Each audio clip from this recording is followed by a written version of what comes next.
The timeline of the destruction of the ACC and further expansion of the Big 12 just shrunk. This is Locked On Big 12.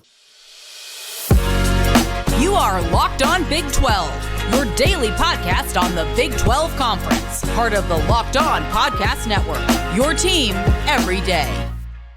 Happy Tuesday, everybody. Welcome to Locked On Big 12. I'm Drake Toll from America's #1 Big 12 podcast, Locked On Big 12. Thanks for making it your first listen every single day. Let's go through how the ACC could be done by June, literally June. We'll also talk how Big 12 basketball stinks, and I'm sad about that. And UConn and Gonzaga to the Big 12 in hoops. Does it make more sense after a March Madness fall apart? But first and foremost, the ACC come July 1st might not be a thing anymore, and this is very possible. Per College Football Addiction, another very into an expansion YouTuber, all of this could come crashing down in the next couple of months, and we're going to know more in the next couple of months because of Florida State and Clemson. Let's go back to the very beginning, though. Here's why this is happening. Do you remember when SMU, Cal, and Stanford went to the ACC? A lot of ACC members weren't very excited about that. There were those who voted against it, and overall, there was a changed vote at the end by NC State to allow the 3 in. The reason they were added was to get to 18 teams, Notre Dame included. The reason they wanted to get to 18 is this: ESPN will keep its contract with that league as long as it does not dip below 15 members. As long as there are 15, ESPN cannot renegotiate it without the ACC having some sort of say. Though if it goes to 14, that all changes. Here's the crazy part. July 1st, SMU, Cal, and Stanford of 2024 coming up will become official members of the ACC. On June 30th, guess what? They're not members of the ACC.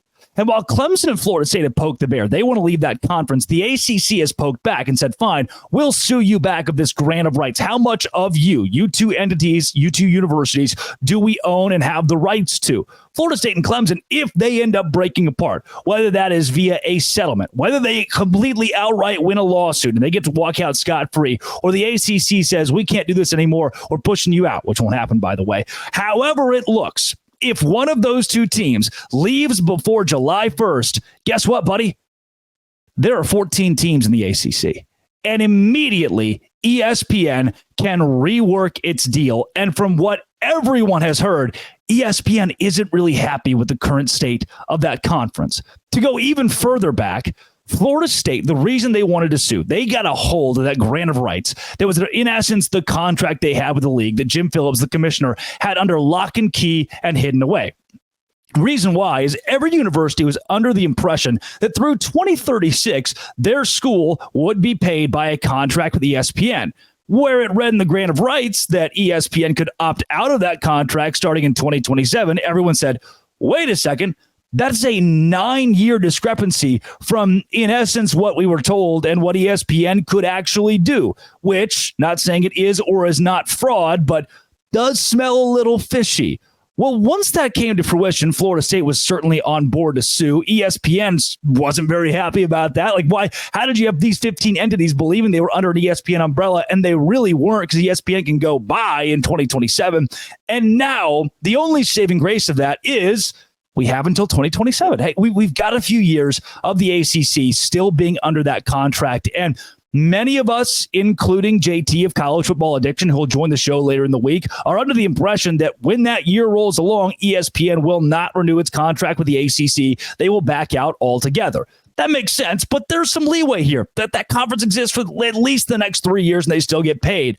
Unless Florida State or Clemson leave in the next 2, now 3 months, and their exit brings a downfall of that whole contract, because ESPN can say, oh, now that you're at 14, we can just say goodbye. So what happens to the ACC if in the next 3 months, Florida State or Clemson was to leave? Because the way it's written in that contract, ESPN, who's the moneymaker, and I'll put a brief pause in that just to explain again. And this is the one thing you should take away. Like, if there's only one thing you remember from this whole expansion conversation, don't be mad at me. Don't be mad at Florida State. Don't be mad at Jim Phillips. Don't be mad at any entity that is not a TV network.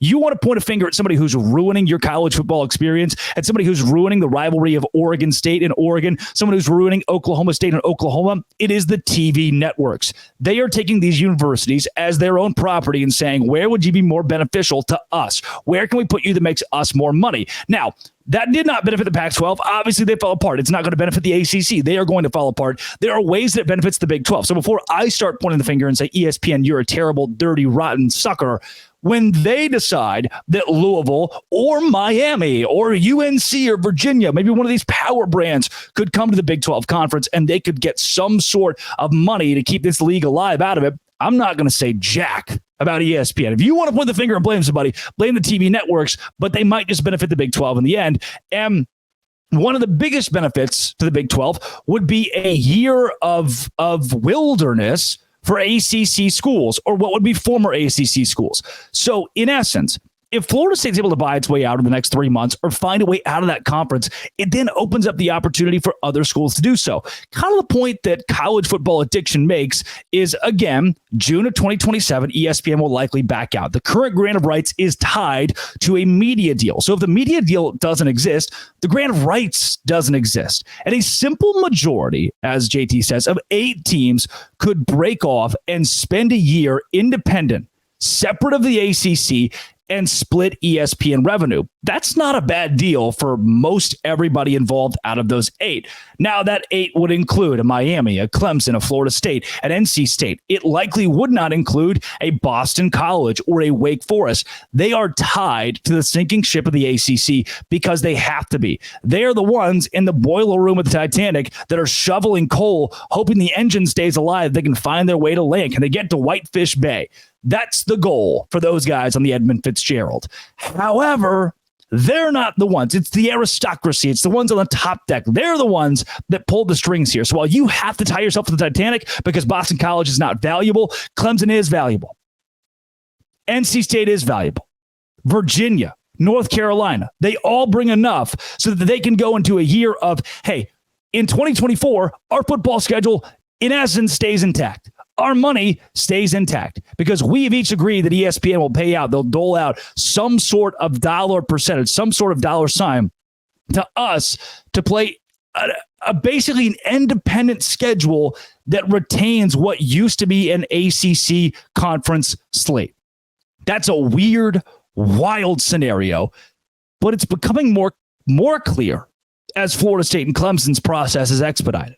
The ACC pushing back has not made Florida State and Clemson very happy, and it seems it's every step of the way that both of those teams are winning. They have the upper hand in this lawsuit and in these legal battles. So with that, if you're wondering, will the ACC even exist next football season? It's not foolproof.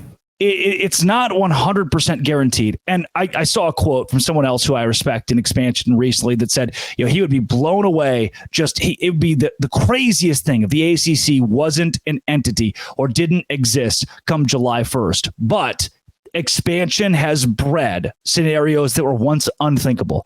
Again, expansion has bred scenarios that were once unthinkable. And do we have another on our hands with the fate of the ACC starting in 2024? That is it's a possibility, at the very least a possibility, depending on the timeline of Florida State and Clemson. That does seem as though it has shrunk. It's moving fast. All of this is moving fast, which means the Big 12 gaining an NC State, a Louisville, a Pitt, that may come sooner than expected. And that's not bad for me. It's not bad for you. You're the one listening to Locked On Big 12. And honestly, if you're a Pitt fan, if you're a Louisville fan, it's good for you too. Things are going to be nice in the Power 3. Coming up, maybe not so in basketball. The Big 12 is not very good at that, I guess. And Locked On Big 12, part of the Locked On Podcast Network, your team every day. Today's show is brought to you by Game Time. Game Time is where I go when I need tickets. Tyler Childers is coming to Nashville in a couple of weeks, and I wanted to get tickets, and I'm still going to get tickets at Game Time. Why haven't I bought them yet? Well, that's because the ticket process at Game Time is the opposite of frustrating, and you can do it last second with great deals. last-minute tickets, flash deals, zone deals, easy to find and buy MLB tickets, concert tickets, theater tickets, any event in your area, views from all the seats in the venue, the lowest price guaranteed, event cancellation protection, job loss protection. Again, my favorite is saving up to 60% buying last-minute sports, concerts, comedy, theater tickets with Game Time. The all-in pricing has this feature that shows you the total upfront, no surprise fees at checkout, and you can take the guesswork out of buying tickets with Game Time. Download the Game Time app, create an account, use code LOCKEDONCollege for $20 off your first purchase. Terms apply. Create an account, redeem code LOCKEDONCollege for $20 off. Download the Game Time app today. Last minute tickets, lowest prices, and that is guaranteed. Big 12 basketball was frustratingly bad in March Madness. We've gotten to the Final Four, and it features NC State, Purdue, Alabama, and UConn. No Big 12 teams. Actually, we got to the Elite Eight, and it featured no Big 12 teams. The Sweet 16 was even sparse, with just Iowa State and Houston getting that far. And revenue lost for this conference is one thing, but the other thing is just saving face. You go to analytics sites, some of the best analytics sites in the country. Again, I use Shot Quality. Houston was the number 2 team in America. Iowa State was the number 8 team in the country with a number 1 defense in America. BYU was number 14. Baylor, number 12. Usually Kansas is up there, but even TCU was above Kansas at the end of the year at 21. Kansas came in at 27. Texas Tech was at 26. For the amount of teams this conference had in the top 40 analytically, Texas and Oklahoma also sitting there, you would think that the representation in March, that's what's baffling. What's baffling to me is this isn't just an eye test deal. Oh, Big 12 teams look good. No, it is the computer, the algorithm, the things you calculate both against conference and non-conference opponents say the Big 12 is not just good, but an all-time historically great conference. And it was not that this season in March Madness. It was the opposite. It was embarrassing. Starting with the BYU loss to Duquesne. And I thought, oh, that hopefully is an outlier here. I mean, I've got analytical buddies who had BYU in the Final Four based on the product of work they had, the mix of offense and defense that BYU had. I had Iowa State in the Final Four because their defense is one of the top of the country, and their offense was still, by many metrics, top 50. I had Houston winning the national championship.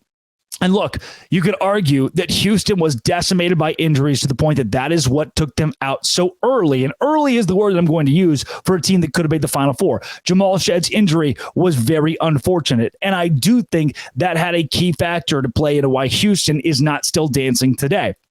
However, that case is made for a lot of teams. A lot of teams lose guys. A lot of teams get to this part of March, and there is a certain essence of this that is luck, but then there's the idea of twofold. Here's how I'm going to put it. In a single game sample size, in a single elimination sample size, it is tough to judge a conference overall. However, if the SEC got to the same point in the year, the Elite Eight, and had 0 teams there, you and I would have made fun of that conference. Same goes for the Big East. Same goes for the Big Ten. If that happened for conferences that we find inferior, we would say, the SEC didn't have anybody here. We would laugh and laugh, even though, again, single elimination, the amount of parity that's there, right? BYU can play Duquesne 10 times over and win 9 times, but the one time they played them in March Madness, they lost. And because of that, you can't take that back. The Big 12 looked bad. I don't know if it completely mars the conference, but it's tough to say this league is the best league or a historically good league, especially a historically good league, when your best teams are all gone by the Elite Eight. By the time we've gotten to 8, and you're pushing double-digit teams in. You had more than anybody else in the country. The opportunity, the further you go, the more teams go further, the more money you make. And last year it was Kansas State and Texas in the Elite Eight to anchor this conference. 2 years in a row now of not making the national championship, of not even making the Final Four for the league. And what do? I mean, going into next season, how do you justify saying the Big 12 is the best conference in college basketball? Kansas, injuries. Houston, injuries. BYU, upset. Baylor, upset. Iowa State, upset. Houston, upset. Every team down the line here, it just doesn't. TCU was a favorite. Texas Tech, upset. And maybe your first response, your first comment is, well, Texas Tech lost to a team that's in the Final Four. Okay. I'll give it to you. Or, well, Baylor lost to a Clemson team that went all the way to the Elite Eight. All right, sure. You lost to teams that made it further. Obviously, they made it further than you in March Madness. They beat you on their way. That doesn't do a lot for me. None of us get brownie points when the team that you lost to goes to the Final Four. That doesn't make you losing any unlossier. You can't unlose the game. Oh, we lost, but to a good team. Sweet. You're still going home. And that's not a good look for the Big 12. I think the Big 12 conference, I know, I'm looking at the numbers right here. The amount of teams in the top 40 is the best league in the country. But why didn't this show up in March? And you can do the thing. You can say the thing. It's true. Parity, single elimination, makes it tough to judge conferences. Anything can happen to anybody. But it's just like the odds that none of us would be here. Not fun. I would like if we didn't do that again. I would like if we were good next season in March. It's 2 straight years without a Final Four representative. Oh, maybe it's time then to add Gonzaga and UConn. Maybe it's time that Brett Yormark picks up the phone and says, I'm done playing around. I need both of you schools in my conference in basketball. This is Locked On Big 12, part of the Locked On Podcast Network, your team every day. Today's show is brought to you by Amazon Fire TV. Amazon Fire TV is where I go when I want to watch TV. Or Locked On shows. Fire TV is your destination for sports. From live games to highlights to in-depth analysis, Fire TV offers amazing viewing experiences with smart TVs as well as the Fire Stick. Plug it into your existing TV. It provides access to millions of movies and TV episodes as well as free and live TV. Whether it's opening weekend of baseball or the college basketball tournament, you're going to want to have a Fire TV. They recently created Fire TV channels where you get sports brands all for free, including us at Locked On and most of big pro leagues and college conferences. Fire TV lets you dive into all the game analysis, the highlights, and more to keep up to date with the latest in the sports world. March Madness, NBA, MLB, and lots more. Not to mention great news, entertainment, gaming, travel, cooking videos as well. Check out Fire TV channels on Fire TV and Alexa devices. If you haven't checked out Fire TV channels, you should. Trust me. Learn more. Visit Amazon.com/Locked On Fire TV. Amazon.com/Locked On Fire TV to learn more today. Is it time the Big 12 adds Gonzaga and UConn in basketball to bolster a conference that was poor in March Madness? Gonzaga has made the Sweet 16 like the last 15 years. What have they done with that? Well, no national championships. UConn, on the other hand, they're looking at 7, 8, 9. I mean, they just keep winning championships from Big East to the national scale and succeeding in March Madness. At what point do you turn and look at those two schools and say there is value here in the Big 12 because of basketball? Do you bring BYU in, or Gonzaga, who has BYU, who has been a rival in hoops? Do you bring in a UConn who has beef with West Virginia, history with West Virginia, and that gives you another team in the Northeast, another team in the West? You're not exactly balanced still. There's still more of a Western base, but it adds a little bit more of a regional rival for some of your Eastern-based teams. The idea here is, in essence, that you can do what Clemson was in football. Clemson's current valuation in football is spectacular. The College Football Playoff Committee said this school is worth a whole lot of money because they have won in the College Football Playoff. I've mentioned this a million times. 20 years ago, nobody cared about Clemson. 15 years ago, they were like Bowling Green from a football revenue standpoint, but they won to the point that they're good. Now, UConn and Gonzaga, they have won to the point that it's somewhere down the line we say, wait a second, if we take this team, they have proven that they're going to continue winning and they can be a valuable asset. Ryan Fox, 24, on Twitter says the Big 12 needs to go after UConn. It would bring a true blue blood to the conference in basketball, and he tags at Brett Yormark. I don't think Brett Yormark saw this one. And also, Kansas is obviously still a blue blood. Now, does the Big 12, does this conference need Gonzaga and UConn? That is an easy answer, and it is no. If this conference needed Gonzaga and UConn, they would have gone and gotten them. But it gives you little to no when you compare the revenue brought in by a football championship, by a football playoff appearance, by existing in football compared to basketball. It is not even close. Looking at last season alone with the Big 12 Conference, this league made $32 million off of its teams getting in the NCAA tournament and where they won. Like Kansas won 2 games, Baylor won 2, appeared in 2, TCU appeared in 2, West Virginia, Iowa State both in 1. So in essence, each game gives you about $2 million. UConn brought in an estimated, that's for the conference. UConn brought in themselves an estimated $8 million for going to the Final Four. You win a championship, you can push close to 10. That's a lot of money. I'll give it to you. It's a lot of money, but it's not enough to buy your way into the league. And it's not, there's too much parity in college basketball for a conference or Brett Yormark, a businessman, to trust you to commit. What if, let's do this. The Big 12 added Gonzaga and UConn in basketball, but those two teams go on a 10-year drought of Sweet 16 runs. What happened? Of course not. But it has for some major brands. Look like a Nebraska in football. We never thought Nebraska would peter out in football. There were times you never thought Miami would, or Texas would peter out. And then when they did, they were still valuable because guess what? It's football. What if the basketball teams, the basketball schools that we don't think will ever peter out actually do? Because that happens. That is part of this. Like Villanova is not what they were under Jay Wright. Are they a valuable asset to the Big 12? No. Would UConn football bring anything to this conference? No. If you add them in basketball only, does it make the conference more money? Maybe from an NCAA tournament standpoint, but what value does it bring from a footprint standpoint? Or when it comes to TV networks, Gonzaga and maybe here's the most damning case for those two. Now, personally, let's talk about this. I think it would rock to see Gonzaga and UConn play basketball in the Big 12.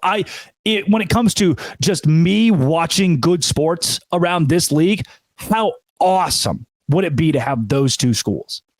But from a practicality standpoint, from wanting to shoot you straight with what is actually going to happen and what actually should happen, those two teams cannot and will not go to the Big 12. And if they would have, Brett Yormark would have already done it. Why would either of those universities turn down the opportunity to make Big 12 money? What they are both missing is football and dominant football. Adding them, like it's better today to go grab a Pitt, a Louisville from the ACC. It's better to go grab Washington State, whose TV viewership numbers are very good amongst the schools that dissipated from the Pac-12. It's better to grab them because of the football footprint than it is UConn and Gonzaga, and that is backed up financially. And you can go in and say, here is the X pile of money that these two programs have made on the basketball floor because of their March Madness success. But what happens when that success goes away? If that success goes away, are we taking two programs and hoping they're good for the rest of time at just one thing that isn't even close, is a fifth of the revenue driver that football is a minuscule amount? Football and men's basketball pay for everything else at a university, but football above all else. Why take any chance on two schools that don't bring you a dime in football? Because if that happens, if that Sweet 16 drought, that 10-year drought comes to fruition, what have they given you? I don't know. I don't think ESPN's going to start handing you money, tossing you money to hope that UConn gets in a better basketball conference. The Big East is good. And Fox has already got their thing with them. If ESPN wanted Gonzaga in a major conference, they would have done that 10 years ago, 5 years ago. Why would it be today? It won't. And it won't be the Big 12. So it blows my mind, man. Every 3 months. Oh, Brett Yormark's in Spokane. Oh, this is it. Gonzaga's coming. Nope. No, Ross Dellinger, whoever, Pete Thamel, somebody saying maybe the Big 12 is going to expand. Could they get Gonzaga? Hasn't happened yet. Oh, this guy said that. Was it the Field of 68 or whoever? Like at some point, just kind of got to give up on that one. Not going to happen. But it'd be kind of fun to watch. It'd be fun to watch. It's just not realistic for what the conference wants to do. Coming up tomorrow, we're going to talk about Utah. Yeah, Utah football, who's supposed to win the Big 12. I think they might do that. This has been and always will be Locked On. Thanks for making it your first listen every single day. Dose Grande.